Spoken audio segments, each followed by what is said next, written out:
All right, I'd like to call to order this meeting of the Urbana City Council, Monday, February 8th, 2021. Will the clerk please call the roll? Ms. Wu? Here. Mr. Sachs? Here. Ms. Hersey? Here. Mr. Brown? Here. Mr. Roberts? Here. Mr. Colebrook? Here. Mr. Miller? Here. Mayor Marlin? Here. Next item is approval of minutes from the meeting of January 25th, 2021. Is there a motion? Make a motion to approve the minutes. Moved by Jared, seconded by I'll second it. Bill Colebrook. Any corrections? Will the clerk please call the roll? Ms. Wu? Yes. Mr. Sachs? Yes. Ms. Hersey? Yes. Mr. Brown? Yes. Mr. Roberts? Yes. Mr. Colebrook? Yes. Mr. Miller? Yes. That motion passes. Next item is presentations and public input. We'll begin with a presentation by Andrea Rudy. And is Lily here as well? Yes, I believe Lily's going to join us. She'll Okay. be available for questions. City planner and a planner, Lily Wilcock, and it'll be an update and an overview of the comprehensive plan and the process. Great. Well, thank you for this opportunity to just update you on the comprehensive plan process. Hopefully, most of you are aware that we launched our first community engagement tool, which is our imagineurbana.com website. And Jason's he's got the website up right now. This is the homepage. And I hope that some of you saw the article that Smile Politely wrote about the comprehensive plan, and it's already resulted in several people coming on the website and saying that they heard it on social media. So on the website, you can see Urbana places, the ideal wall, and the quick survey. These are places where people can post their ideas, their feedback. They can post photos, etc. And hopefully all of you can have an opportunity to go on. We encourage you to register as well. And you can see the comments that everybody's made already. What I'd like to share with you, in case you haven't seen the website, is that on the About page, we have a video that features Lamont Peppers, our community engagement coordinator, and he tells the community what a plan is and why it's important for people to get involved in the comprehensive plan. So Jason's going to show that video now.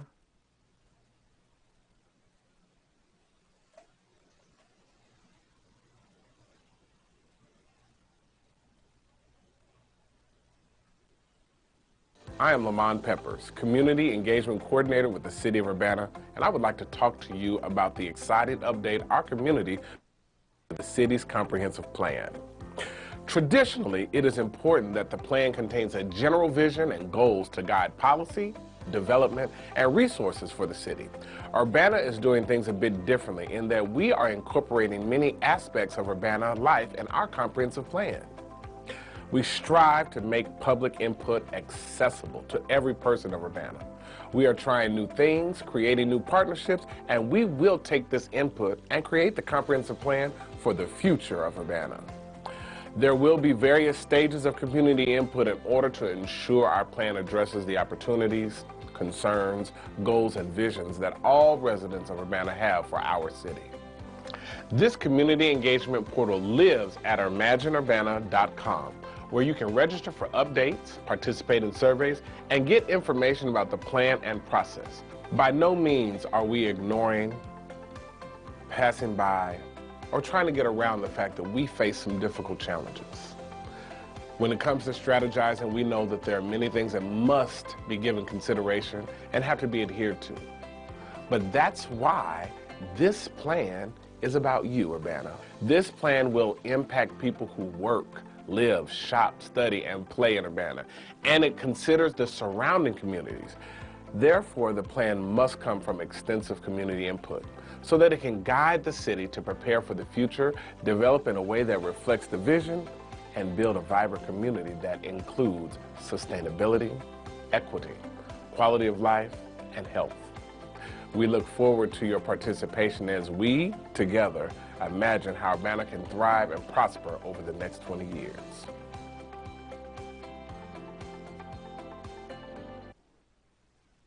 Well, we really think that Lamont captured the essence of what the Imagine Urbana Comprehensive Plan is and encouraging community engagement. We also have another video that's on the website, and it builds on what Lamont's talking about, that it impacts everybody, anybody that lives, works, plays, does business, and studies in Urbana. And so we have a video that's called, How Does the Comprehensive Plan Impact You? I just want to point out that the student in the video is a high school student at Urbana High School, and her name's Devagana Rana, and she is our intern that's joined our team for Imagine Urbana. Got to give you a little bit of background on her because she's such an amazing young woman. She's devoted to working with underrepresented student groups. She's on the FEMA's Youth Preparedness Council. She's an education resource specialist with Yes She Can campaign. And this past year, she won a national call for kindness contest and was awarded a $1,000 grant. And she's using that to get new international students accustomed to American culture. So just delighted to have this remarkable woman as part of our team. And so we'll see this video. Again, it features real local people that live, work, play, and do business in Urbana.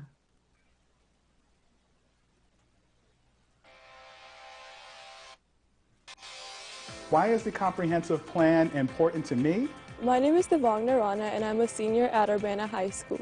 The Urbana Comprehensive Plan is important to me as it articulates the vision for my city for over the next 2 decades. Community and connecting are important to me.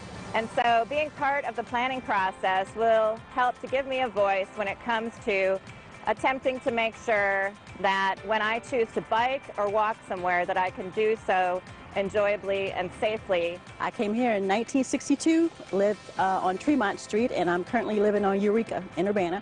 We need grocery stores. We need a city bank or either a branch bank, and we need a health facility, and we also need a community center for the people in this area. My name is Terry Beals. I'm from Chrisman, Illinois, farm country. The Urbana Comprehensive Plan is very important to me because I do enjoy coming to this town and I want it to continue to thrive and prosper. The outdoor venues, the music, the art, the restaurants, it's a whole heart kind of a town and we need to keep it going. My name is Marley Corrado. I am the manager at El Progreso in Urbana. This comprehensive plan is important to everyone, and especially the businesses in minority communities. I'm Somali Tomzak, and as a University of Illinois Urbana-Champaign parent, it's important for me to ensure the safety and the quality of life experience for my daughter. I've been a resident of Urbana for 35 years. Urbana's comprehensive plan is important to me because it helps make streets, sidewalks, community buildings, and businesses accessible to me. Feedback from artists like me is essential to ensuring that the comprehensive plan addresses and allows the artistic lives of artists like me to grow.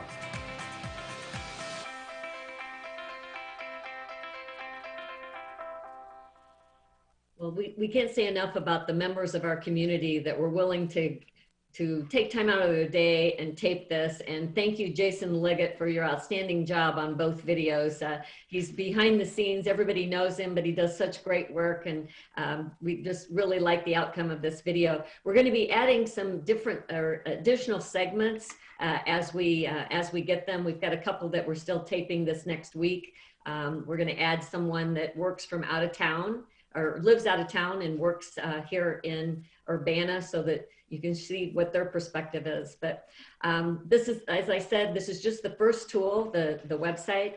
We'll be rolling out additional tools, including SMS texting. We also have, we'll have posters in various businesses. We're doing flyers. We have a student group, I mentioned, an Urbana planning group, a graduate class at the University of Illinois that is going to be reaching out to underrepresented communities here in Urbana. And they've selected 4 different groups, and they'll be developing plans and really want to do some more personal outreach. So it's not all these digital tools that we're talking about, because we really, even during COVID, we still want to try to reach out individually and in a personal manner as much as we can.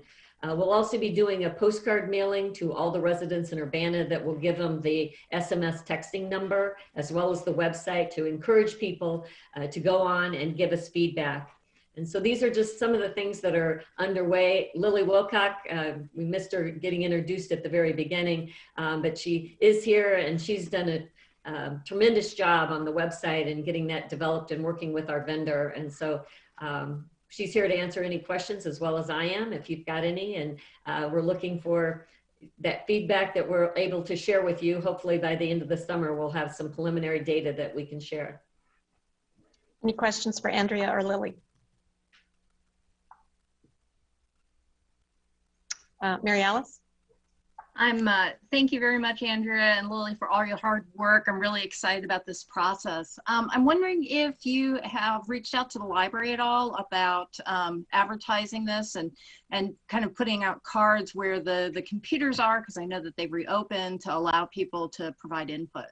Yeah, we actually have a meeting scheduled with Celeste this next week. I sent out the press release that all of you received on Friday or Thursday evening. I also sent it out to a broad list of organizations and individuals in the community.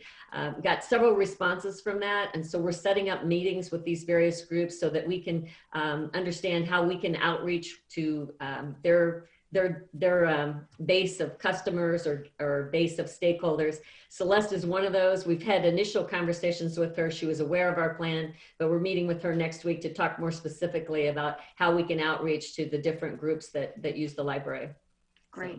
So, Yeah, and just to quickly add too, we'll hope to be able to collaborate with their Teen Lab and their connection with Urbana Neighborhood Connections and the collaboration that they've been able to do in COVID, and try to tap into that and see how we can partner with this. Some of the other groups we've already met. We've met with several groups already. We met with Danielle. She gave us some great feedback on how we can do continued outreach. She's also said that we can take part in some of their events, like the Bucket Brigade, that we could be there, maybe talk with people on the side where they feel more comfortable, and they feel more comfortable being at either a venue or affiliated with an organization that they trust and that they feel good about. And so they're very gracious to allow us to be able to participate in some of those events so that we can spread the word, and hopefully people will get engaged with us. Dennis? Yeah, it sounds like a good plan. Are you also going to be providing an opportunity for people to interact over maps of the community and to jot down ideas relating to specific parts of our neighborhoods and community areas? Yes, I'll let Lily expand on that, but first I'll just mention that the Urbana Places map on the website allows you to go in and put a pin on an exact spot in Urbana, and we've already seen some feedback on that. So people can pin, they can remark about that. They can also upload a photo. So that's one way with the website, but I'll let Lily kind of expand on some other aspects of mapping. That's really her area of expertise. Yeah, just briefly, we're just getting started. We're see that this map that Jason's pulling up is one that is really helpful for collecting destinations and comments and feedback. But we're also going to be doing, as time progresses, that part of that targeted outreach campaign is going to have a mapping aspect to it. We want to kind of try to recreate some of the feedback tools that you can see on the website. That's the kind of information that like just dig deeper with targeted audiences. We currently can't have a large open house where there's maybe the traditional sticker dot mapping and markers and crayons, but we hope to maybe eventually get to that point. But in the meantime, there's a lot of different tools. What you're seeing, that Urbana Places mapping tool, is actually one that is using a very inexpensive Mapbox JavaScript toolkit. So that's something that we're kind of looking into and exploring, and how to bring that to people's computers. Great. Any other questions? And Bill, I have to give a shout out to you because I think you were the one that suggested that we have a parent in that video. So kudos to you for thinking of that. I noticed that. Thanks.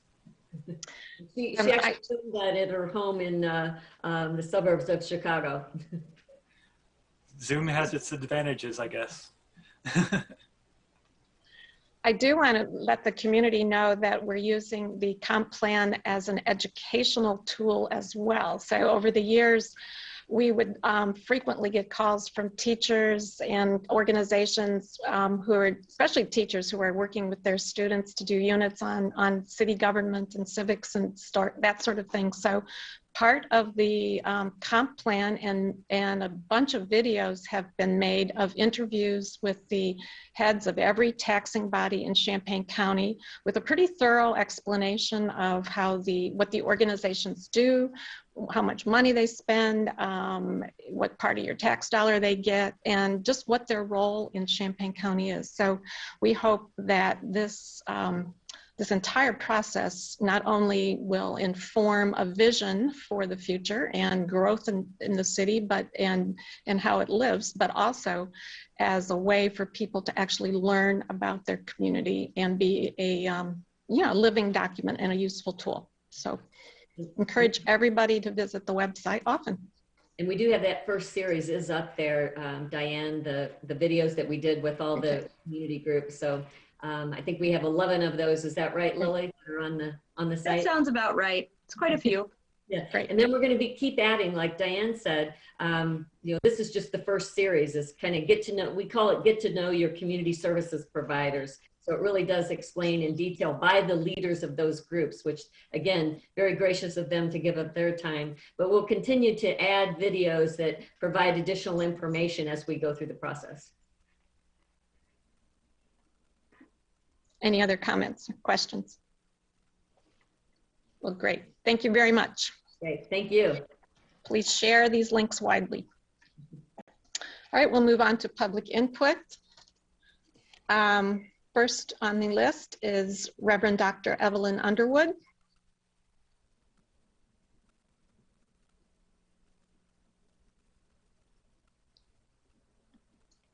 Okay, Dr. Underwood, you're in. Can you hear me now? Yes, we can hear you. At last, Lord have mercy, Jesus. I'm finally being able to get in. Thank you, Jason. Yes, my hand is raised. I just want to make a quick comment. I'm looking at the comprehensive plan and I see some first steps in that area. And as I first stated on last week, I saw a first step. Hopefully it will be passed. But like a lot of the people, we the people, quote unquote, stated in their input, we certainly would like some action steps. And I know sometimes it takes time, but I hope we don't do it like the 1950s when they said all deliberate speed. Everybody know about that. If not, research it. All deliberate speed. We want more than all deliberate speed. We don't want it to take 50 years. So we're looking forward to actions. Once this is passed, people have some good ideas, and we hope that we take them now and forever, because we are in America, and we don't want to ever forget that. Thank you very much. Thank you.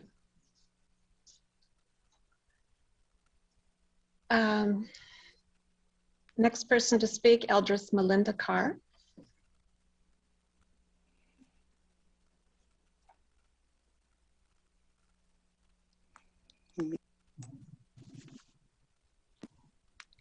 Good evening. Can you hear me? Yes, we can hear you. I just wanted to really speak about the resolution that's going to be brought before the council.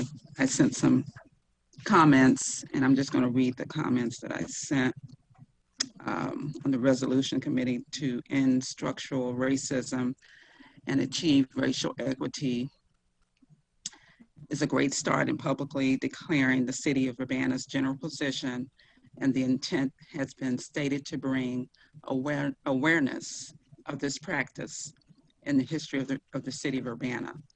Based on the explanation at the February 1st Committee of the Whole meeting, my understanding is there will not be specific or future actions included at this time for the city of Urbana. Therefore, the people of Urbana must continue to hold our city officials accountable to stand on the principles outlined in the resolution to ensure the racial equity is achieved.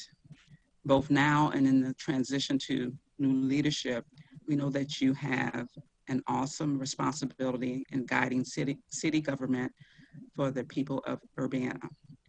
We appreciate the service of our city officials in working toward this end. I suggested some stronger language in a few areas of the resolution, and then some minor edits that I copied in the email. And I just wanted to, the areas where there are more significant changes. On the, I think this was page 3.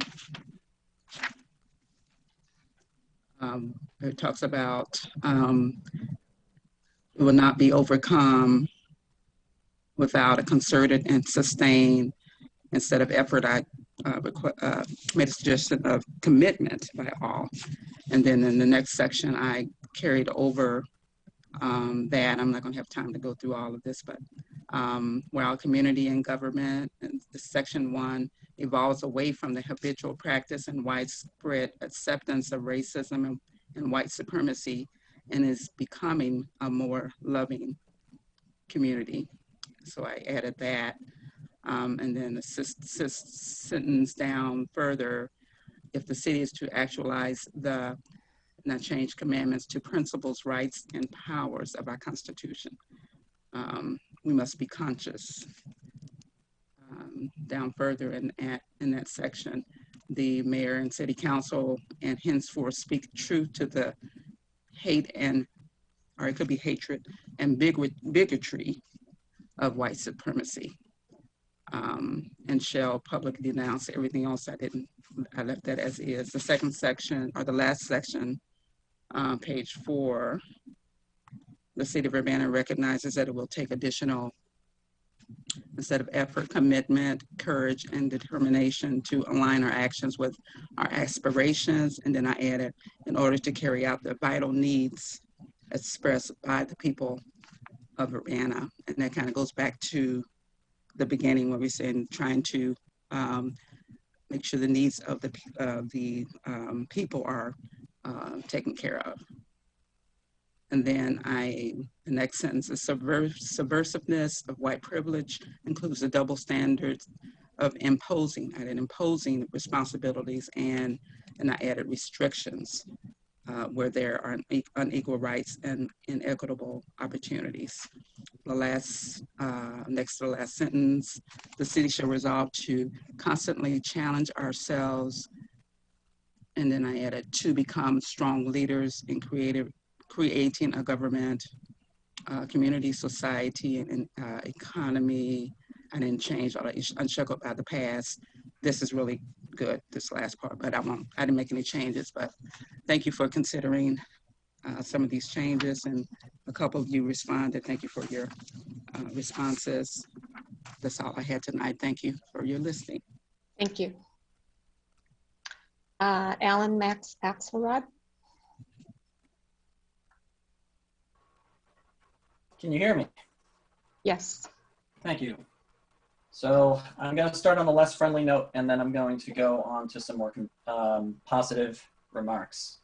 So 1, when you're an academic and you publish things that are factually inaccurate, you retract that publication.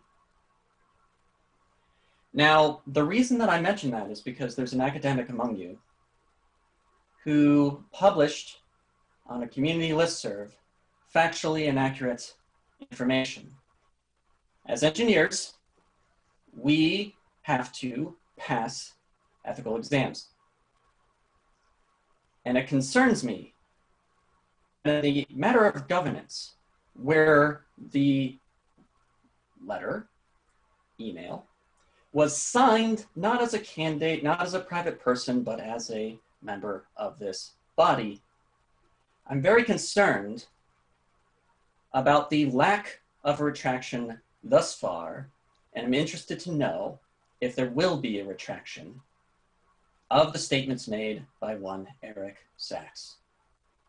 The reason for this is because, similar to the same exact things that Danielle Chenoweth was spreading regarding misinformation in the community, to do a perverse sort of inoculation so that people would dismiss the actual issues, thinking that it is conspiratorial or some sort of abstract theory instead of minor but impactful professional misconduct.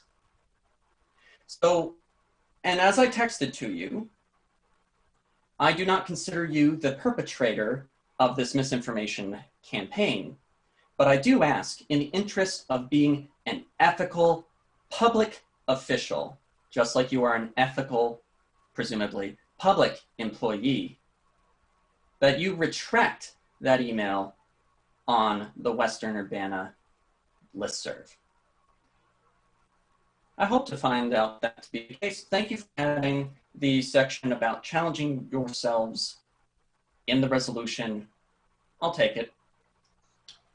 The main thing that I want to suggest regarding the Imagine Urbana is that due to community distrust and due to the fact that you can see the IP addresses of people going onto the website and therefore can reasonably establish their residency, because it would be an awfully petty thing for someone to have a VPN just to spoof an Urbana domain just so that they could have some input on how the city runs something.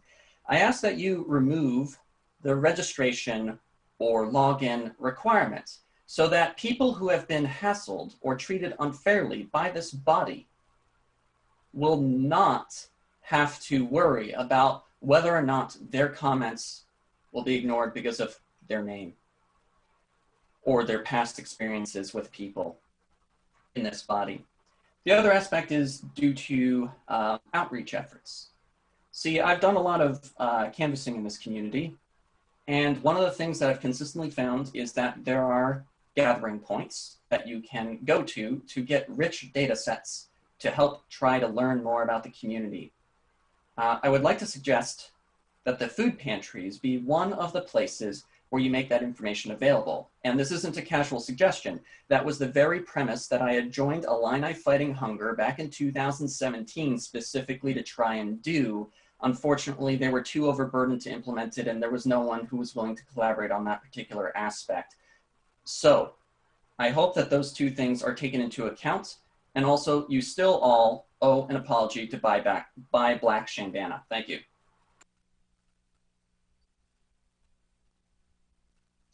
Next up is Tracy Chung.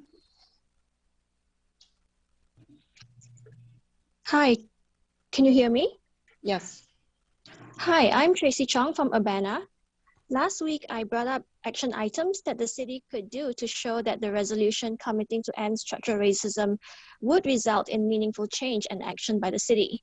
I spoke about how the city should stop discriminating in job ads and CPRB appointments.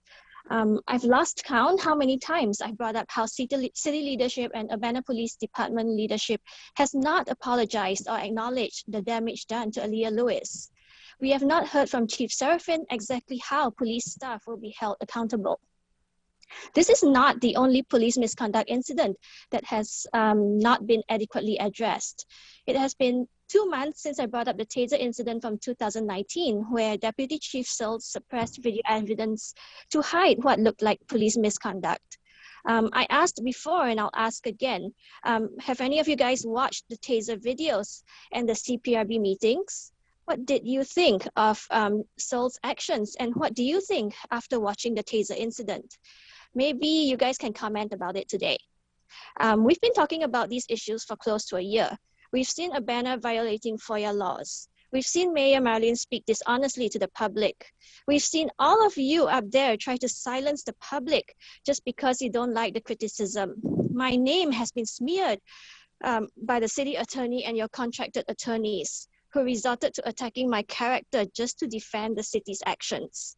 And my God, I just heard Lamont Peppers say we strive to make public input accessible to everyone in the video you guys just played. And I was muted by Peppers himself when I mentioned Chief Serafin's name during a listening session. I recently listened to AOC's heartfelt discussion with the public about her experience in the Capitol riots. AOC was responding to people who called others to move on and not dwell on the incident. When AOC said, "We can't move on without accountability," it struck a chord with me and probably many of us who have been speaking up week after week. Mayor Marlene has mentioned moving forward several times, and the hope is that resolutions and the revised use of policy will help us move on. But no, we can't move on without accountability. We can't move on without the city apologizing and acknowledging all that went wrong. All the steps that were taken that made us, the public, so sad, so upset, and so disappointed with our current government. Asking us to just move on is like saying it's okay to repeat those missteps. Is it really that hard to say that you made a mistake, that the city made a mistake? Can we have a genuine discussion on how to remedy these mistakes? Thank you.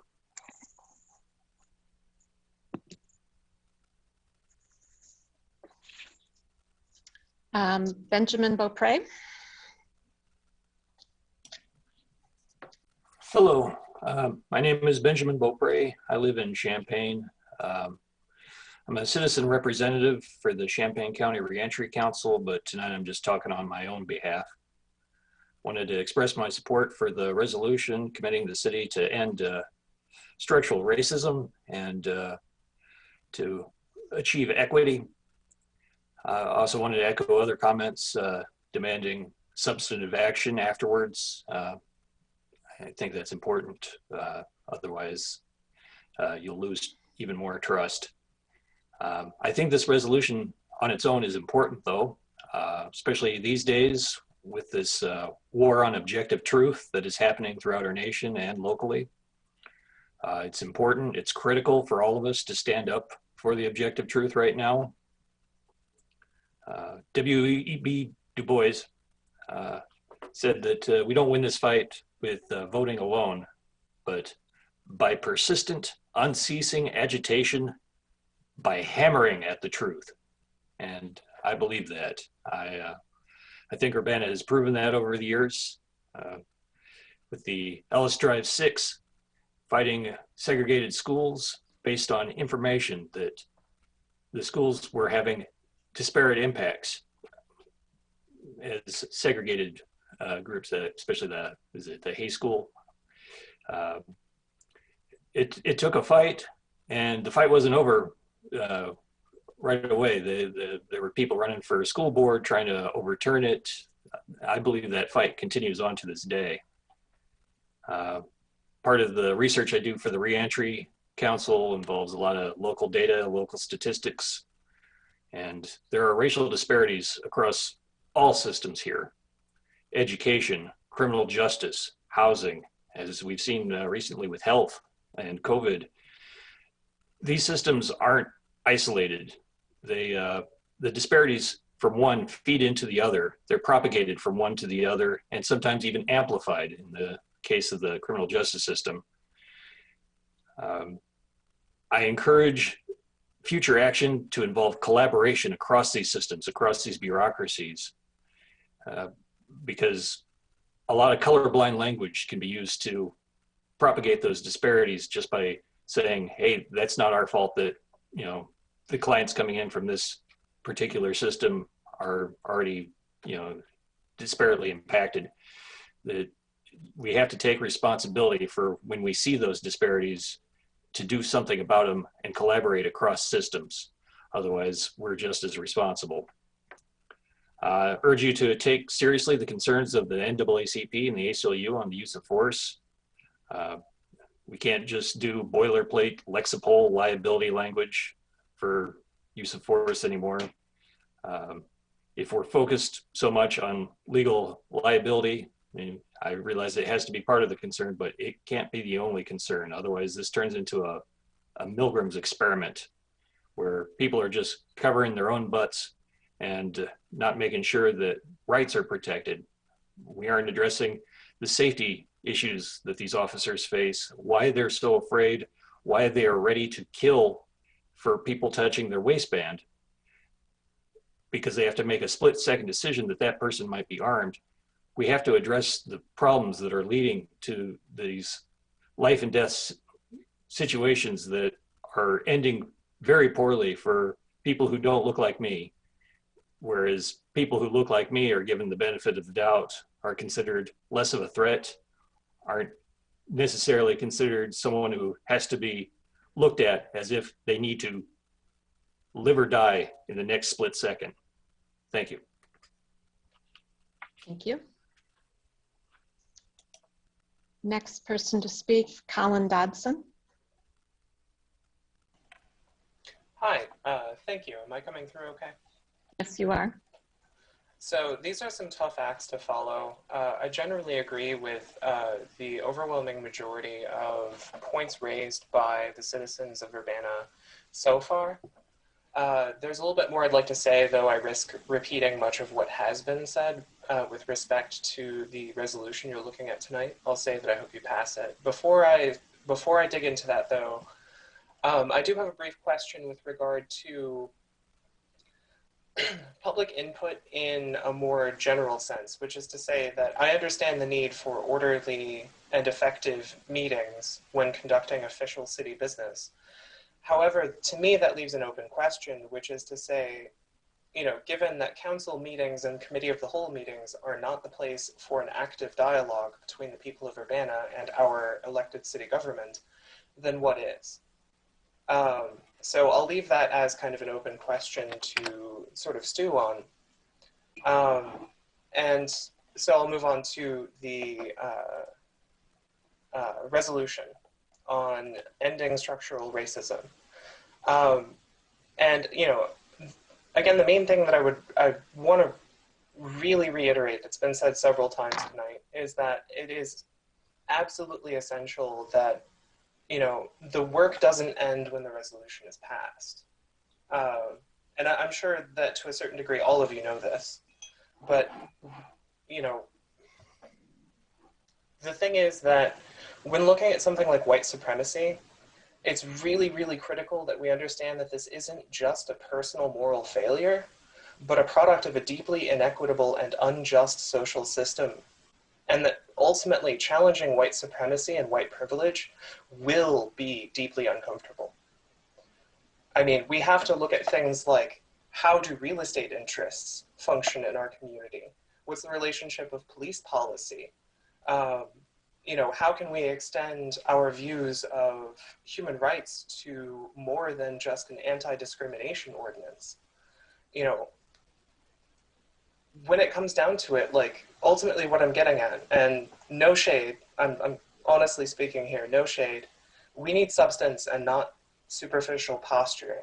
And I'm afraid that it's really too easy for something like this, as well-intentioned and as well-written as it is. Thank you, Charisse, for all of your work on it. Too easily, and I've seen this on boards and in government bodies all too often, that it ends there. It ends with a Black Lives Matter mural on the main street in a town, but no structural changes. And we really need those structural changes to achieve genuine justice in our community. Thank you.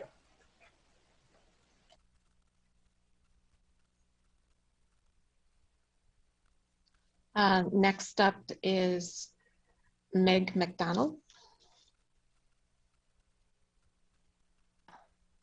Hello, can you hear me? Yes. Thank you. All right, my name's Meg McDonald. My pronouns are she, they. There's a lot to talk about tonight. I don't really have anything written out. I have some bullet points and I'll touch on them. As far as the resolution, I said my piece last week. Hopefully that was listened to. I want to just move on though and talk about emulsicoat and say that it wasn't on the agenda as expected. In case anybody listening doesn't know, emulsicoat is an asphalt production company that's been in Ward 5 for a long time. It was brought up at a city council meeting a few weeks ago about their move. And for some reason, they have applied for a lifetime operating permit at their current location. And it's not clear why they did that because they might already have that permit on file. And so there's a Facebook group called the Historic East Urbana Neighborhood Association Facebook group. And that's a lot where the discussion has been had so far. So I was surprised to see that there wasn't an update on that on the agenda because that was said in the Historic East Urbana Facebook group. But there will be press on it. And I want to thank Dennis for his willingness to provide information about that. People are really concerned in Ward 5 as far as what I've heard, and I'm sure as Dennis has heard and the mayor's heard, they're scared that emulsicoat isn't moving, that this is some kind of petty move in response to the neighborhood's concerns. So please just be forthcoming and as transparent as possible. Like when I ask what information have you requested, it would be helpful to know, like emulsicoat, we've requested information from them, but they still haven't gotten that to us. To you, so that's a little concerning. I guess I'll move on to my next point since I only have 2 minutes left, which 5 minutes would be nice. But anyway, just the drama with all this city politics has been really disheartening, and I know you all are probably like, oh, says you, but I was a concerned citizen. I didn't plan on running for city council. I didn't plan on doing any of this. I think I came in concerned when I saw a police harassment incident on my street in Ward 5. I started showing up, and then that was like in February or March, and then the Aaliyah Lewis thing happened in April. And honestly, I've been showing up to city council meetings since 2016, on and off. And so it's just really sad that this is how people in the township, people on city council, this is how you all react to newcomers coming forward and volunteering their time. And especially Eric Sachs, I saw that email. That was really disheartening. What are you talking about? The future of the city is truly at stake. It's under attack. It's not just like a Ward 2 issue. I feel for Christopher Hansen. He is also just somebody who was wronged by the city and is a concerned citizen and has just been coming forward and trying to get somebody to be held accountable. And you all are just basically smearing citizens that are trying to represent their ward because you all have seemingly failed to do that. So, or at least genuinely listen. I didn't have anything planned. Imagine Urbana, that sounds great and all, but we've been giving you extensive input, so I don't know why that there's this like extra step. Like it's hard enough to get people to show up to city council meetings. Why are you now going to be like, well, no, public input at city council isn't the place to really give input about the city. We want to have like a consolidated space. Now, I don't really understand that. It makes it harder on people. It doesn't make it more accessible. And yeah, the snowplows thing, I think if we defunded the police, there'd probably be more money to actually protect people on the streets. So let's get that fixed. Thanks. Thank you. Just for the community's information, the city administrator will be giving an update on emulsicoat during the reports of officers tonight. Next up is John Kraft. Yes, can you hear me? Yes. Okay, I'm going to talk about the email that went out on the listserv. I am one of the Edgar County watchdogs, and I can say with 100% truth that we are not out to destroy local governments. We do not have a goal of destroying local governments. We do not have a goal of installing people into local governments.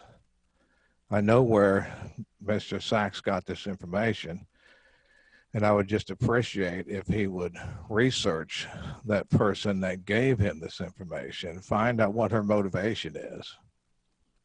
Because I could tell you right now, her motivation is not good. I do know that once we found out that she lied in a sworn document to a court in Lake County, Florida, that impugned her reputable employer in that sworn document in an attempt to get an order of protection against one of her neighbors. When we brought that out and brought it to the public's attention, I believe she was fired from that job. And her whole purpose in life right now is to extract some type of sick revenge on the people that outed her lies to the court in a sworn statement. We are not part of any patriot movement. We're not extreme right wing. We are for good governance and good governance that follows these statutes as they are written. As far as comments like they have been described on the internet as extreme right wing. That person I talked about, she wrote that herself. So there's no being described on the internet as. She wrote that. She opened up 4 websites so far, and there's more coming. Each one points to the other with the same libelous, slanderous language in it that is 100% false. And Mr. Sachs, I don't feel no ill will towards you for forwarding it. I just wish you would have researched the information that she has on those websites before you forward it to a listserv of 500 people. And I would also hope that you would research that, contact us, call us up. My phone number is on my FOIA request. I'll talk to you. I'll drive to Urbana, have coffee with you, and we can discuss everything in a peaceful environment. We have no ill will towards anybody, and I wish you would research that, retract that listserv email, and write an apology. I came to Urbana to show up at a meeting because we were getting several emails that the city was the city instituted an unreasonable public comment policy. I believe that to be true. I attended several meetings, witnessed it, and then we filed a lawsuit. The judge will ultimately decide whether the city had an unreasonable policy or not. I was informed that the city attempted to get money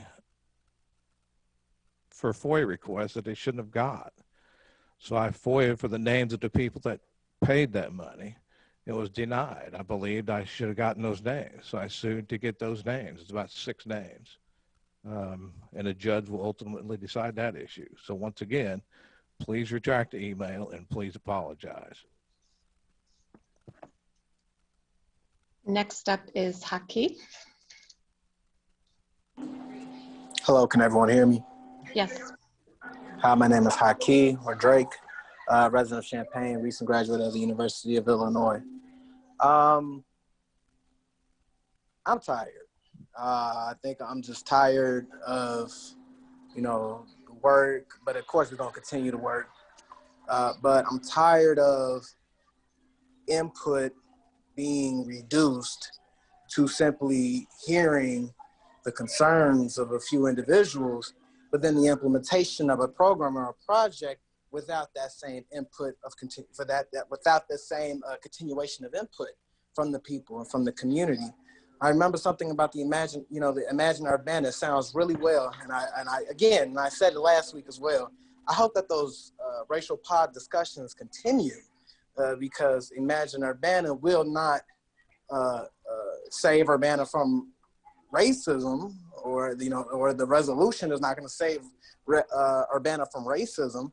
Again, that has to be a continual effort on you all to ensure that the people, especially the people that are out there in the communities, out there on the streets for the people, that they are actively involved with the implementation and the creation of programs and said rollout of programs. When we're talking about university students being involved with Urbana, who's going to introduce them to the community? Not the University of Illinois. The University of Illinois does not have a great relationship with the community. It's going to be up to the students to make that type of relationship. And one of the only students that have actively tried to make that relationship happen is me, Allison, Dimitri, other Black students in BSFR. But I have been out here, and I am the one that has helped increase that community and campus collaboration, the cooperation.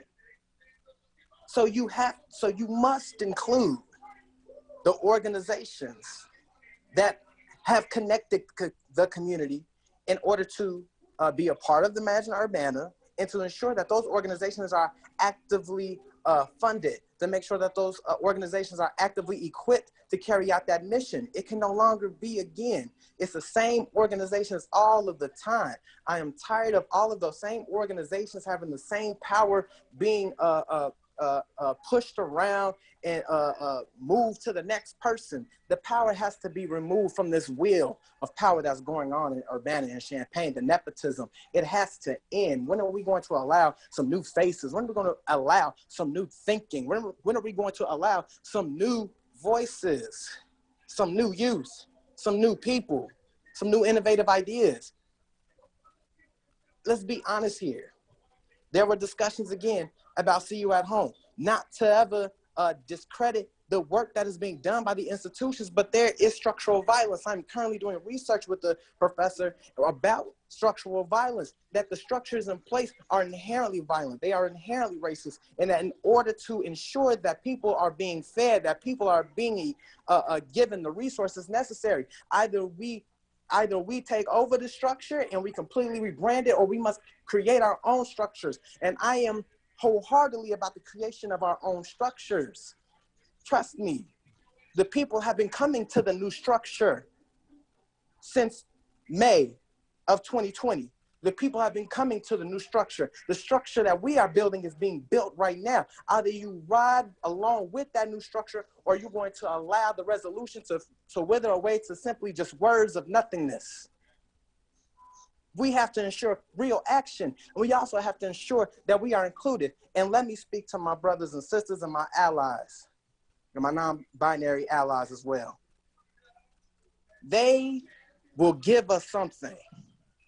Not say it's because of us. We must continue to work and get whatever it means, we get it, move on forward with depression escalation. I'm ready to move on and organize with you all into 2021, because we will be at the table, or we will construct the table and remove and dismantle the last one. Thank you. Thank you. Next up is Justin Hendricks. Can everyone hear me? Yes. Hello, my name is Justin Michael Hendricks, Champaign-Urbana resident, Parkland College student, creator, Hidden Homeboy, where we have provided services across Champaign-Urbana at an alarming rapid rate since the summer, along with many other street activists, morning, noon, and even after midnight hours, as the world doesn't stop outside the office hours.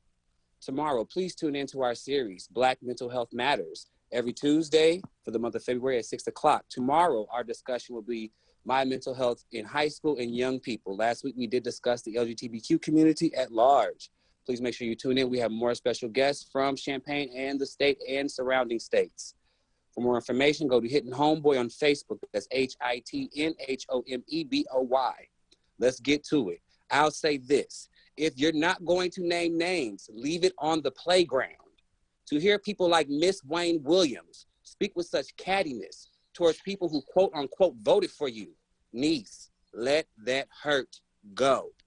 Danielle, now let's get to it, little girl. What we won't do is act as if we can't multitask outside of office hours and sit on here hiding our hands, yet on social media platforms trying to flex when saying things like this. To be mansplained about my office in the middle of this is a bit much, and frankly exposes how little you know about our work. Did you know we just get a call like this one every 6 minutes at the township? What I do know is this: those every 6 minutes are not after midnight. Those every 6 minutes are not on the weekends as well. As when using those social media platforms to make a statement, as we don't mansplain, we state facts. Taking that victim role won't work here. Move on with it. But I'll continue as you stated. Y'all know how to find me. If you will not speak to me directly, I'm going to chalk it up as political posturing and keep doing the work, because that's what my office does. My office is the township. It's not Danielle's township.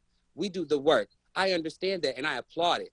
But when you say things like, y'all know how to find me, y'all know how to find me, I don't think you want any of this smoke, ready or not. Don't make statements like that.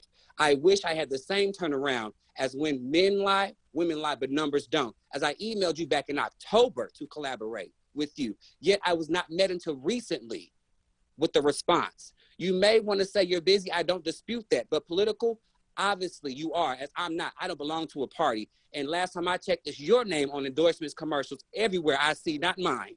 I hope that that money's coming out your personal pockets, not the townships and anybody else's. I keep my work and those politics separate, as I don't engage them together. You should try the same, my love.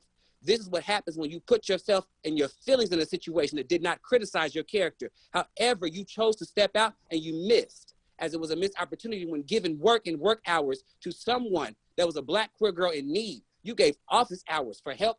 Excuse me, the disrespect in that. As my grandmother would say, you showed your slip, pull it up.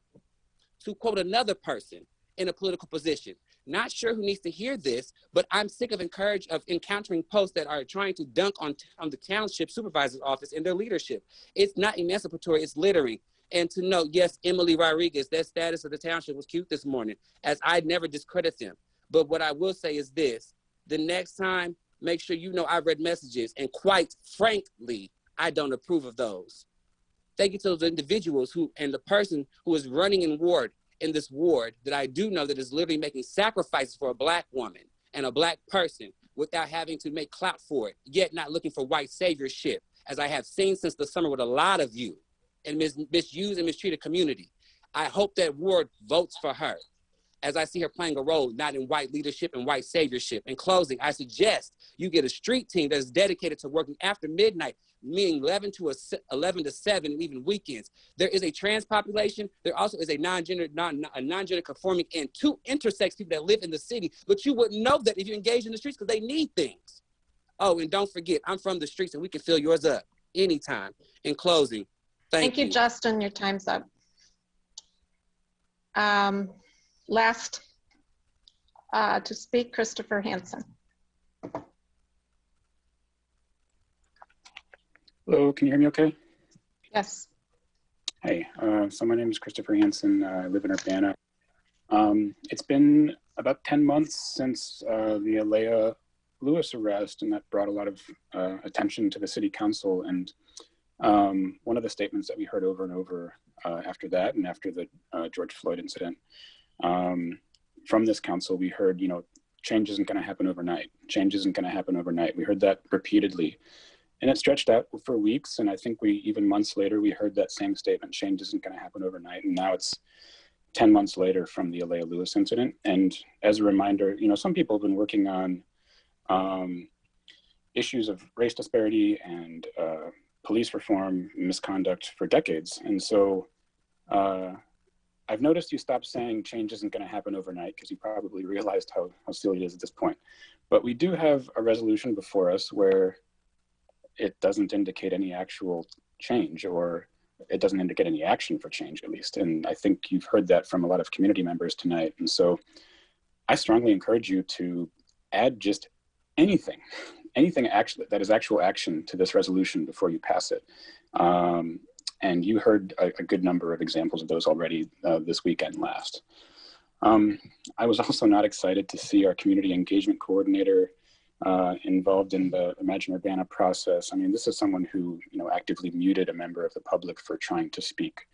I don't think muting people when they're trying to get public input is what a community engagement coordinator should be doing. But here in Urbana, we tend to name things the opposite of what they are, which is one of the reasons I'm concerned about this resolution, because when we do these things where we just kind of name something and it's posturing, it tends to be a cover for the fact that we're not going to actually take any action. And so that's what really concerns me about it. But, and someone earlier regarding this resolution said that because the resolution has no action, it's still up to the people to hold the government accountable. And that brings us to this item on the agenda, the FOIA officer, Ross McNeil, this appointment. Urbana has done a great number of unlawful things in regards to public records, and you're aware of that from the Illinois Attorney General, and you're aware of that from the Champaign County courts. And so there's no really real question of that, but the problem is you keep appointing people who are going to use the same tactics, and Mr. McNeil has been doing the same things that Kurt Borman was doing in terms of FOIA requests. And so now it does not say in city code that the city council has to approve the FOIA officer appointment. In fact, I don't think it's written in city code how that designation happens. So this appointment is essentially being brought before you, I guess, as a courtesy, but I do hope you'll discuss it. And I mean, you don't have much on your agenda tonight, so you could discuss that, and you could discuss what action item you could add to this resolution. And I think you should discuss whether you're going to bring the position of FOIA officer back to the city clerk's office, because it really matters to the voters a lot right now, right? I mean, because we have a city clerk election and they're talking about records. Tatiana Amons is talking about records. So if it's the intent of this body to not have the city clerk be FOIA officer going forward, I think you should make that clear to the public. And yeah, Mr. Sachs, I would like to know from this body if it is everyone's contention that all of the new candidates running are part of a right-wing extremist takeover group that is trying to overthrow democracy, or is that just the contention of Mr. Sachs? Because that's the implication he made. He didn't just make that implication about one person. He said it was across the entire ballot that this was happening. And I think this body should issue some kind of statement in regards to that. And if the rest of you agree with that, or if that's just someone's personal. Thank you, Mr. Hanson.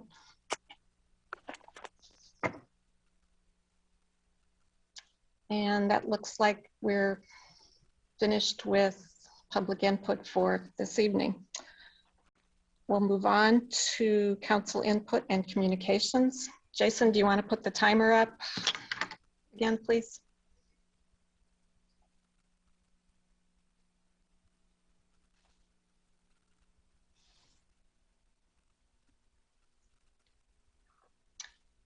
Sharice? I'm just going to start off with. Well, I want to make sure we get the 3-minute timer going, so we follow our rules. Okie dokie.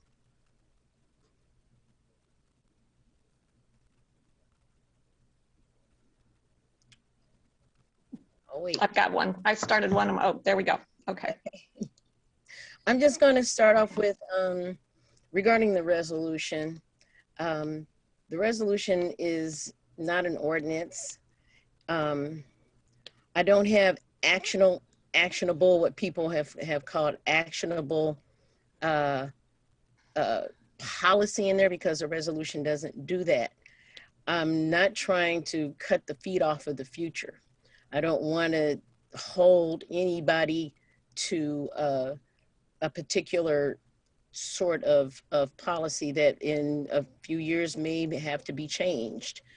My hope is that, and basically what I wanted to do with this is have a Sankofa moment, so to speak. For those of you that don't know what Sankofa means, it is basically means that you reach back into the past so that you can have more of a progressive future. You bring that past present, you talk about it, you accept it, and you work at not repeating it. And so what I'm hoping is that this is a good first step.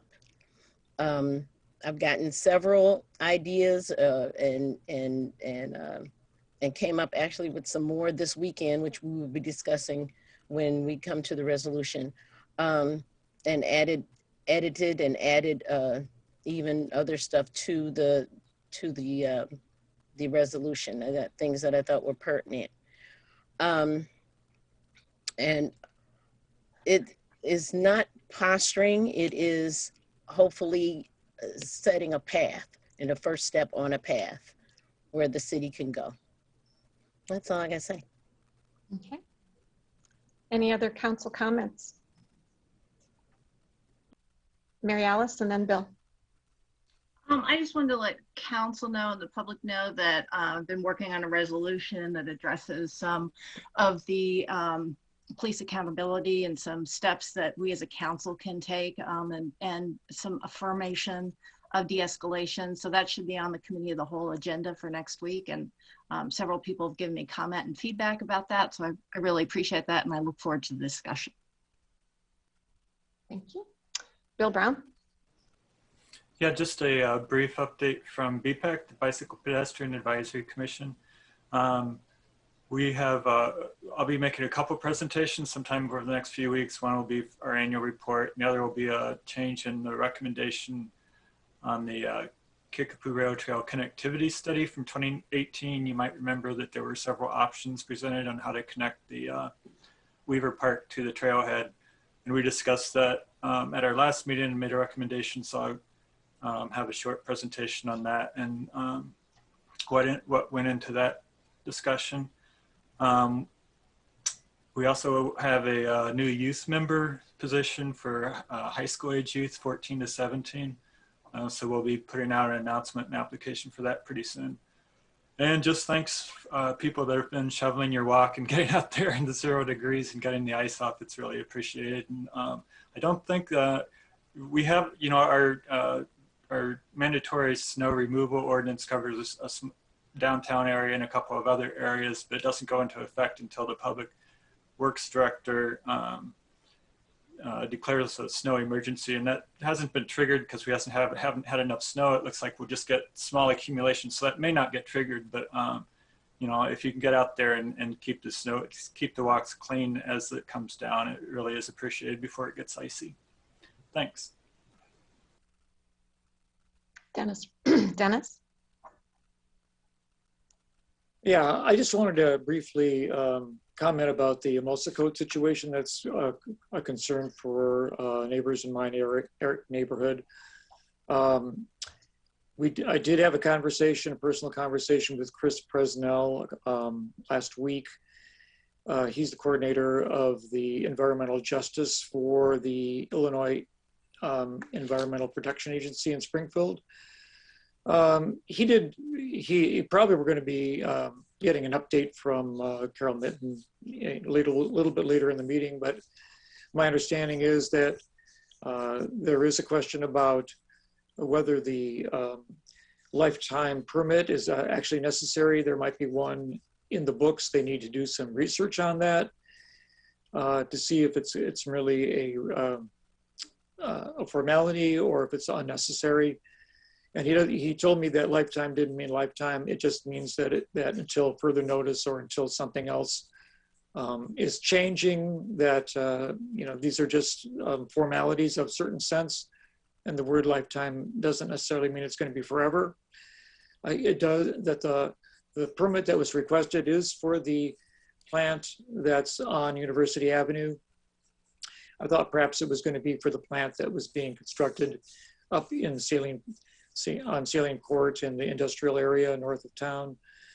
And finally, he did say that their outreach officer was going to be considering opening up a public input session somehow in our community, and we kind of hope to see that we have that opportunity to discuss our concerns as a community and hear his comments about possible amelioration of the situation.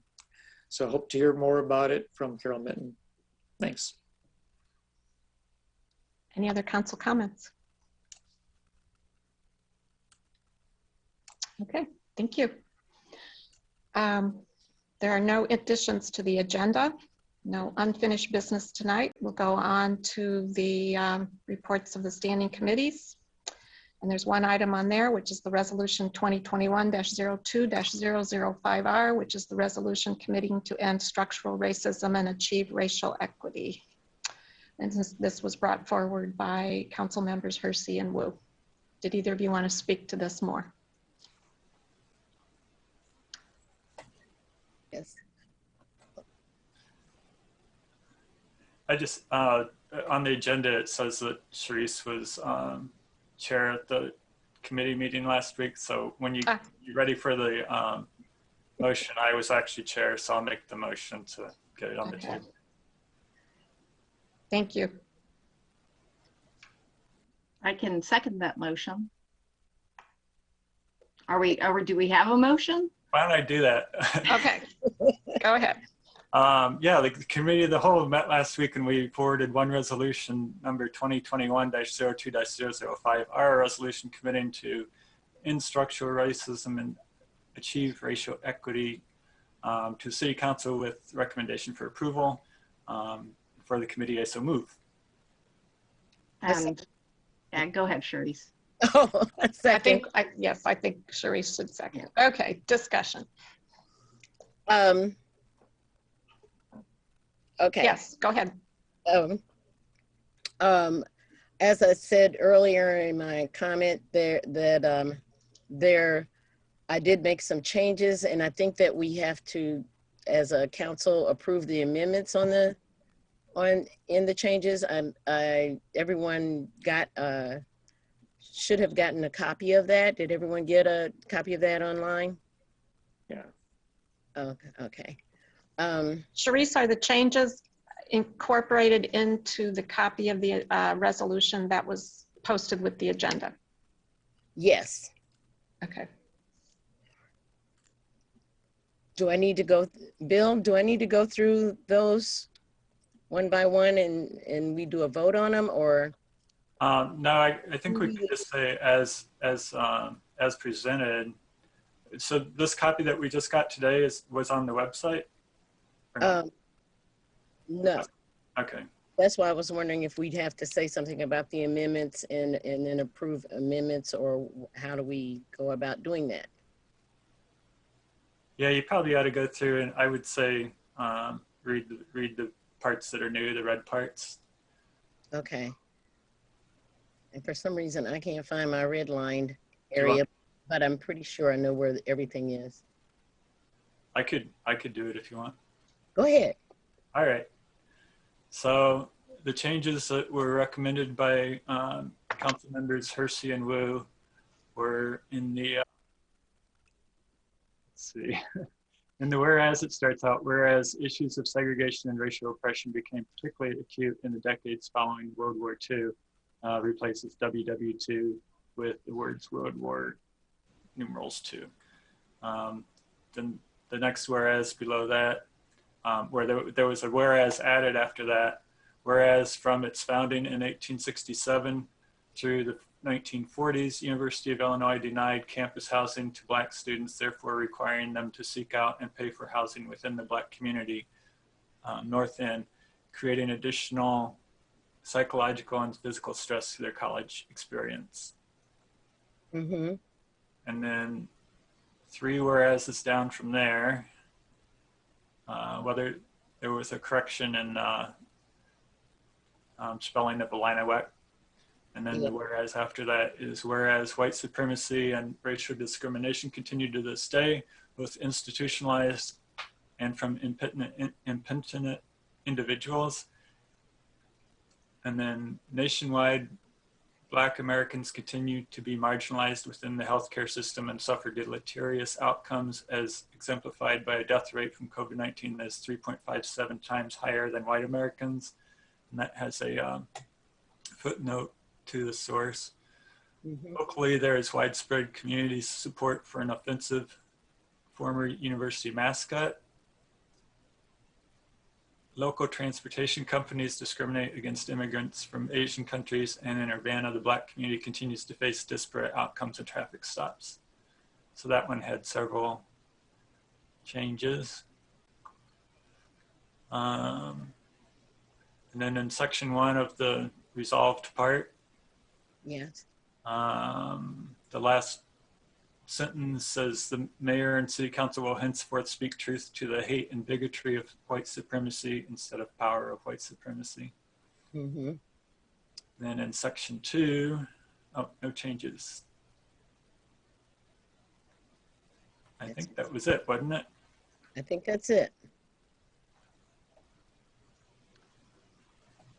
Any discussion? So do we need a motion for the amendment? Yes, it would Yeah, we be, do. it would be a motion for the resolution as amended. I'll go ahead and make that motion to accept the amended language. I'll second. Moved by Mary Alice, seconded by Sharice. Do we need to vote on those amendments, Phyllis? We should. Yeah, I discussion. I mean, I have one comment on the, there were a couple of others that Eldris Melinda Carr recommended that I thought would be good. I don't know, there was one in section 1 of the resolved part, changing commandments to actualize the commandments of our Constitution to principles, rights, and powers of our Constitution. I don't know if Constitution has commandments. Are people okay with that one? I am. I'd move that we adopt that. So that text change. So make that principles, rights, and powers. Mm-hmm. And then Yeah, that's why there were some things that I changed and some things I didn't. I felt like it is something that the council itself could discuss as well. And then the other one I thought was good in section 2, second sentence, where it says the subversiveness of white privilege includes the double standard of responsibilities when there are unequal rights and inequitable opportunities. She suggested the subversiveness of white privilege includes the double standard of imposing responsibilities and restrictions when there are unequal rights and inequitable opportunities. I think it parallels better, and it enforces imposing responsibilities rather than just responsibilities. People okay with that one too? Okay. I accept that. I would ask that you, in your motion for amendments, to also include those 2 changes. I can accept that. All right, so does that mean we only need one amendment, right, if we accept those changes? I think so. Okay, Yeah. all right. Yeah. I agree. You want to restate your motion to include all the? Okay, I move that we amend resolution number 2021-02-005R to include the proposed changes that Bill read, both of the document that was sent today, as well as the 2 items that the resident Melinda Carr suggested. I second that. Okay, moved by Mary Alice, seconded by Sharice. Let's vote on those amendments first. Phyllis, could you call the roll? Yes. Ms. Wu, Yes. Mr. Sachs, Yes. Ms. Hersey, Yes. Mr. Brown, Yes. Mr. Roberts, Yes. Mr. Colebrook, Yes. Mr. Miller. Yes. That motion passes. And now we have the main motion, which was to approve the resolution that was made by Bill Brown, seconded by Sharice Hersey. Any further discussion on the main motion? Mary Alice. I just want to thank Sharice for all of her work and time and commitment that she had for gathering the information on the historical impact of different groups here in our community. And so I really just appreciate all the hard work that she put into this. Sharice. Thank you, Mary Alice. But I can't take all the credit because city staff was very helpful. And I really appreciated the time that Will put in doing the research, and he and Carol put in into helping me to articulate what I think needs to be said. And hopefully, my hope is that it will be it will be considered part of most policy going forward when we are making policy.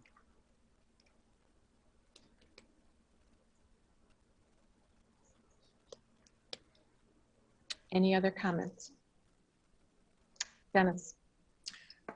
Yes, I'd like to also recommend that that we acknowledge really the good work that Charisse has done on this. I appreciate the fact that this resolution, which I actually toyed about drafting at a way earlier age, and to step back from that, because I think it's so appropriate that it comes from the representative of the Black community on our council at this time. And I think it's, I don't think that the text is at all problematic to me. I think it's a accurate voice of concerns and issues that come from the very heart of our community of people who have experienced things which not all of us have had opportunity to experience or to learn from. So I think it's a really great document, and I think that the action items that people have been looking for in this resolution, I think Charisse explained it pretty well. This is not really an ordinance for changing policy. It's a resolution of intent. And I think that those other opportunities will come in the future. And I think that even Mary Alice, who has foreshadowed an attempt to accomplish some of these things very soon. So I think it's well done and I support it. Any other comments? All right. Will the clerk please call the roll? Ms. Wu, Yes. Mr. Sachs, Yes. Ms. Hersey, Yes. Mr. Brown, Yes. Mr. Roberts, Yes. Mr. Colebrook, Yes. Mr. Miller. Yes. That motion passes. Reports of special committees. I don't see any. Reports of officers. Carol did have an update on a couple of things. Thanks. So let me start with Emulsicote, since that's come up a couple of times. So I think, as you heard from Megan McDonald and from Dennis both, this application for a lifetime operating permit is probably something that they don't need, because they can revert to a prior lifetime operating permit. But we did get the notification, and we staff and I actually also talked to Chris Presnell, who's the environmental justice coordinator, and trying to learn more about the whole process, about how IEPA even uses that in these applications.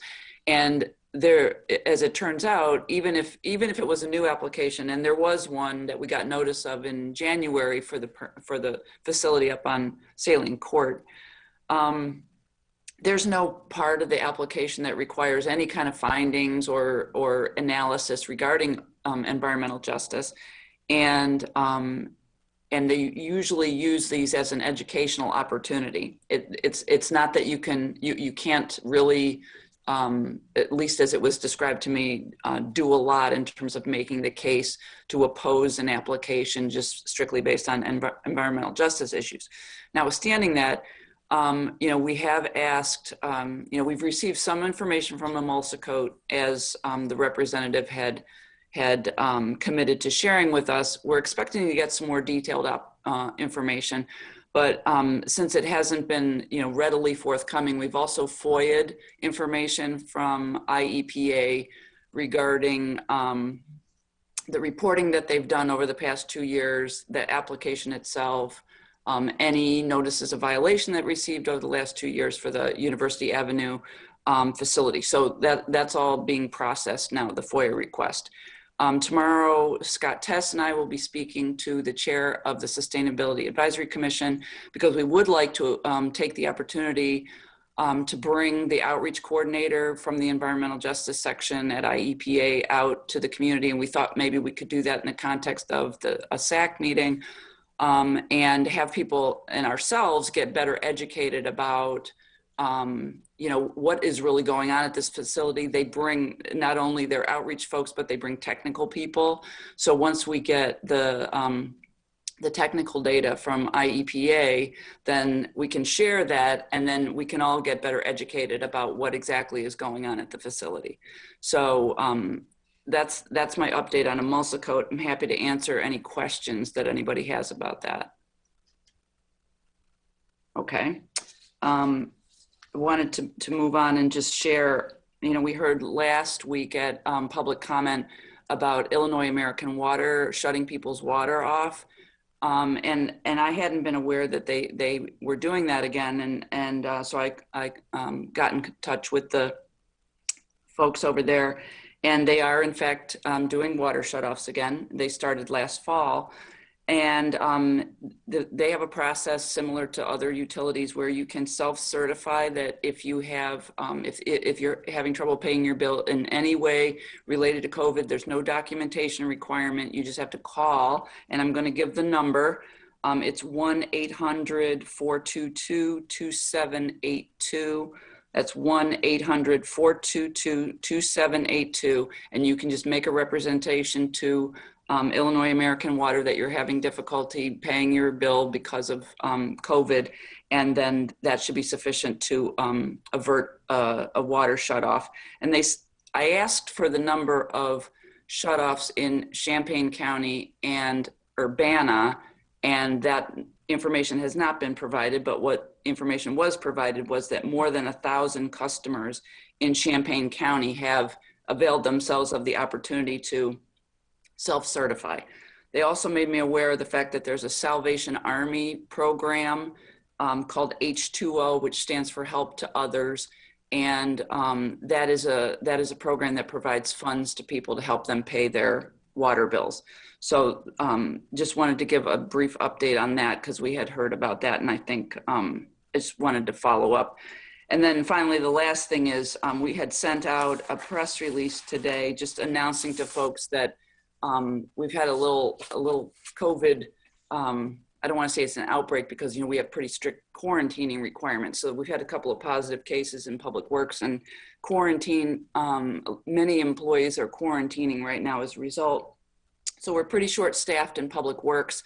And you might have noticed that if you're on a side street that you're not enjoying the same level of service in terms of salt application and plowing. And we would just ask people to be patient while we work through this. We're focusing on primary and secondary routes. And, we expect people after they work through their quarantine, they'll be back to work shortly. But, just be patient and drive safely. Any questions for Carol? Jared? Carol, I was under the impression folks had to also qualify for LIHEAP in order to be excused from those. Is that not your understanding? I can read you directly from the email that the fellow sent me that just went away. Just a second, if you just bear with me a second. I had it up here just a second ago.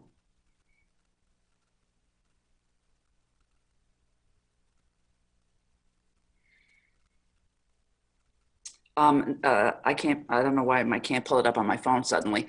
No, he said all you have to do is self-certify. There's no documentation requirement. And I can forward the email tomorrow to you all so that you can see from the horse's mouth what he said. Okay. I mean, if that's true, that's great. I think two things ought to happen. The city should post about that on the city website and probably push it on our social media pages so that people are aware of that as well, especially that number of as well, just because a lot of people may not be tuned into our meeting who might need that information. So Yeah, I just got it back. Sorry. I just got the email back. Okay. This is exactly what he said. We are not disconnecting low-income customers or customers who contact us, and then the number, again, 1-800-422-2782, and self-certify without documentation as facing a financial hardship. Shutoffs are also being avoided by setting up deferred payment plans or by contacting the local Salvation Army office for our customer assistance program, H2O Help to Others. Regardless of what triggers a disconnection, the earliest this would take place is approximately 17 days after the account went delinquent. During that period, multiple attempts to contact and inform the customer occurs, including a mailed letter and a phone call. So. Okay. I was forwarded an email news blast that came out in November from the Illinois Commerce Commission. And that says, Illinois American Water and Utility Services, blah, blah, blah, have agreed to cease disconnection of participants in the state's LIHEAP program or PIPP, and those who self-report to the utility that they are suffering financial or COVID-19 related hardship until March 31st, 2021. Yeah, you just read it. It says, and those who self-certify. That's what he was saying.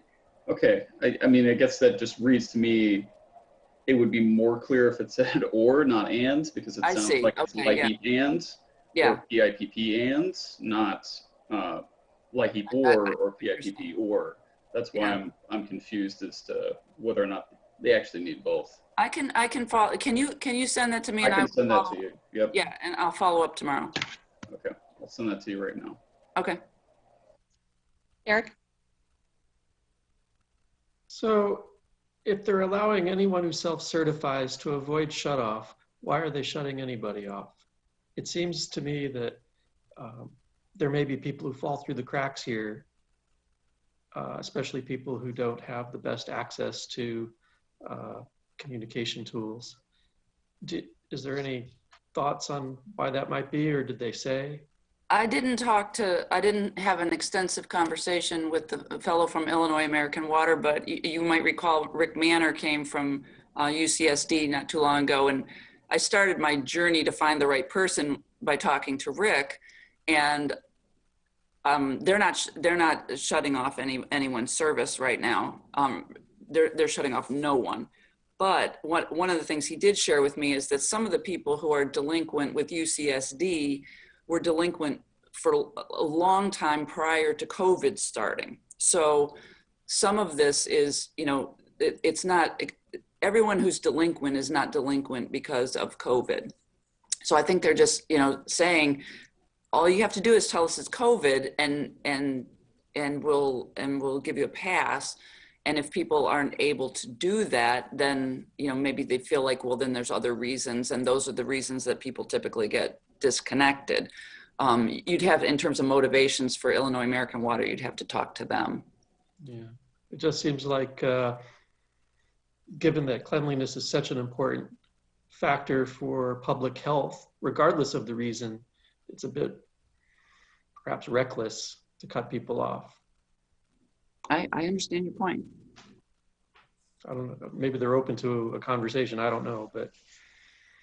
Well, we can invite someone to an upcoming meeting if you want to have a more extensive conversation. If there's interest, I would be open to that. If there's others interested. Okay. Sharice? Can I go back to the emulsicoat thing real quickly? Sure. Because you said that there are going to be people coming to the plant for like an educational seminar or something to. No, not to the plant. We are discussing tomorrow with the chair of the Sustainability Advisory Commission about possibly them hosting this community outreach opportunity where the where the community outreach folks from IEPA and hopefully representatives of Emulsicoat would come, and we could have, we could have shared with the community this technical information that we expect to get through the FOIA, anything else that Emulsicoat shares with us, and then as a group understand better what exactly is going on at the plant. What do the reports mean? Have there been any notices of violation? Just have a better understanding, and how does environmental justice really get factored into the permitting process, if it really does at all?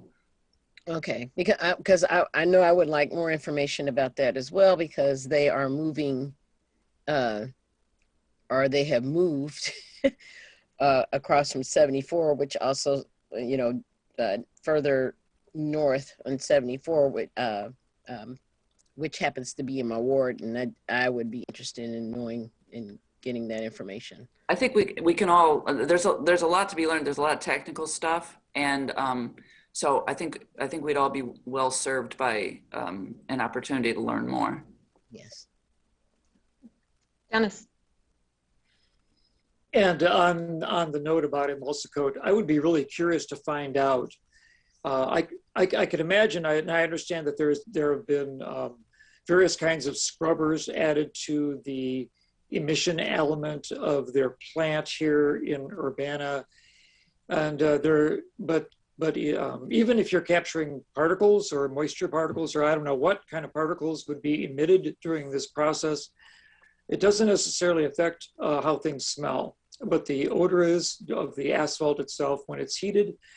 And so I was wondering if you could also ask about, does the Environmental Protection Agency of Illinois monitor or can control emissions of odor as well? Is there a way of filtering out or masking odor so that it's not, because one of the complaints in the neighborhood, and it comes very close to home, is headaches and feeling of slight nausea for people who live near the plant when these things are emitted and occur.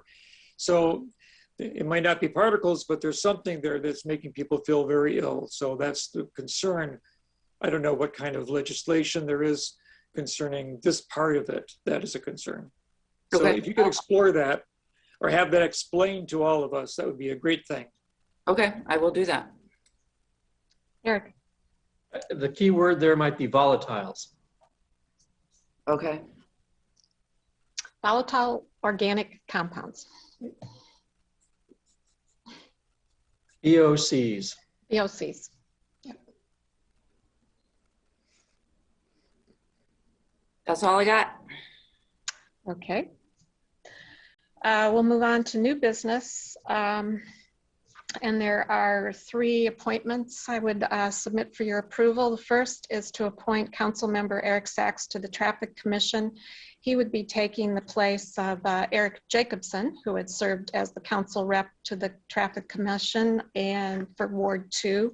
So this appointment would go through the end of this council term.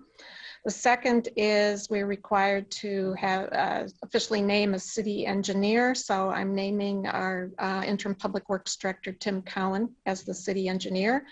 And then FOIA officer, I'm appointing Ross McNeil. He's recently come on to the city as a permanent part-time employee with the city of Urbana. He's a paralegal. He's handling most of the FOIA requests. They come into the clerk's office, go out through the clerk's office, but traditionally the clerk's office has not managed the FOIA requests in the past. And so we're returning to previous practice where this is a legal response and our legal department is coordinating FOIA responses with the clerk's assistance. But the city clerk's office does not handle the bulk of the FOIA processing. So is there a motion for these 3? Could I just say one thing before you, I'm sorry. Sure. I just wanted to clarify one thing, which is it's not city code that requires the council to approve the FOIA officer, it's state law.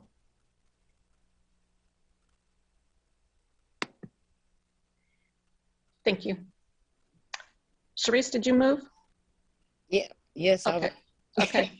move for the approval of the commission appointments and staff and board appointments for Public Works Interim Director, City Engineer for Tim, oh gosh. Tim Cowan.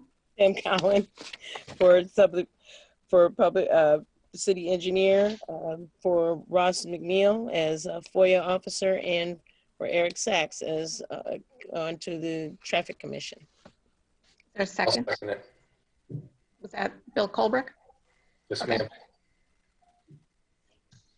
Any discussion?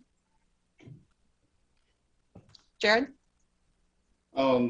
So just a question about our FOIA officer. There was not a whole lot of information provided about him, other than he's been working essentially freelance for the city. The FOIA is a pretty important position to have. Is there a reason why we're not being provided much background on the gentleman being offered for appointment? The Vitas were included in the packet. I did not. I only saw the one for Tim. Should have. I saw the one for them too. You don't have the one for Ross McNeil? Oh, there it is. Yeah. Yeah. Here. It's in your packet.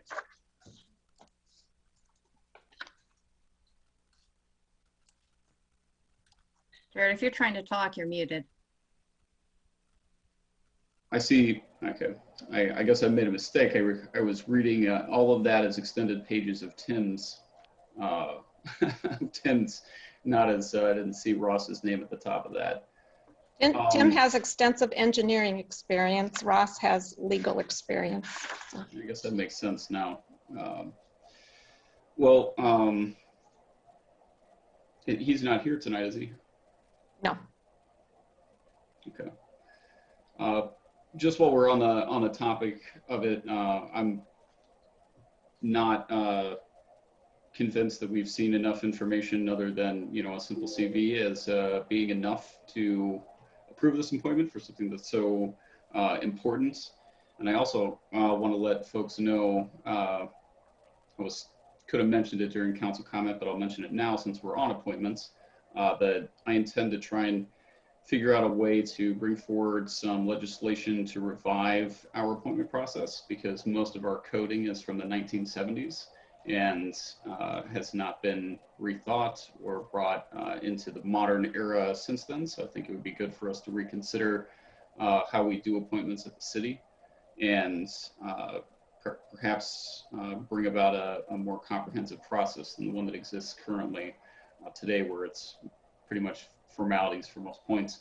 This one is mandated by state law, so we do have a say in this one, which is one of the reasons why I think it's important that council members consider this appointment, not just by the book. Tim, we've met, we've heard from numerous times, he's spoken to us, he's given us interest. Every other officer position that we have a say in, we do this for. This would be a state mandated appointment that we are not doing this for. We have not met this gentleman. We have not heard his views. We do not know what his intentions are for handling FOIA processing, and I would like to hear some of those things before I would approve it. I may be alone in that feeling, but if anybody else would be entertaining it, I'm not going to make that motion to separate the question of this appointment from the original motion, but if someone else sees the point that I'm making and would like to support it, I would happily second someone else's motion to do so. I can assure you that Ross McNeil is following the Freedom of Information Act law, and he has been for several weeks, as we have been for the past year. So he intends, and he is complying with the FOIA law. And I would appreciate the appointment going forward.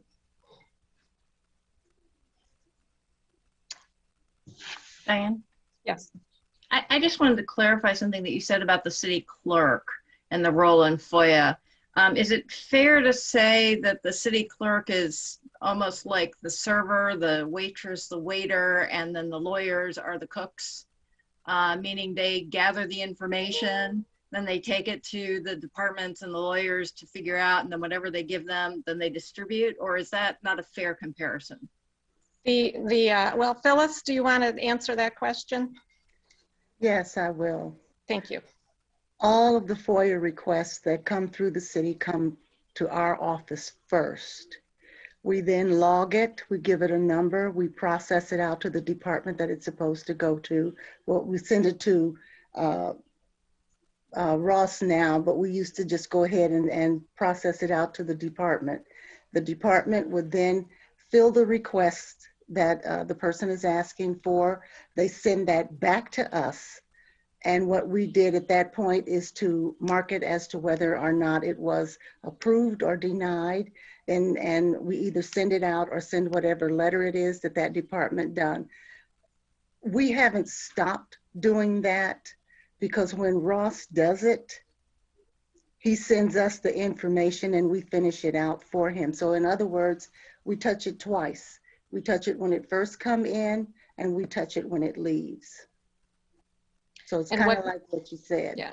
What we've done is tightened up the process in between. So instead of things being sent out to, several different departments and there was really no quarterback. Ross is like the quarterback, if you want an analogy. He's quarterbacking this now, making sure that all the information is gathered. Some of these FOIAs require several different departments to answer, several different people, like it depends on what the request is. But he has been coordinating and I think doing an excellent job of making sure all the information is getting gathered into one place and then he sends it back to the clerk's office for distribution. So we have a record of it coming in, we have a record of it going out, we can track it, and the goal is eventually, hopefully very soon, if we get the right software, is to publish a log of every single FOIA request coming into the city and the summary of the response. And the University of Illinois does a similar thing. So I think that's very good in terms of transparency. So I'm very pleased with the job he's been doing, and I think it's a much smoother process actually than it has been in the past. Are we ready for a vote? Will the clerk please call the roll? Ms. Wu? Yes. Mr. Sachs? Yes. Ms. Hersey? Yes. Mr. Brown? Yes. Mr. Roberts? Yes. Mr. Colebrook? Yes. Mr. Miller? No offense to Eric or Tim, but no. That motion passes. With no further business before the council, this meeting is adjourned. Thank you.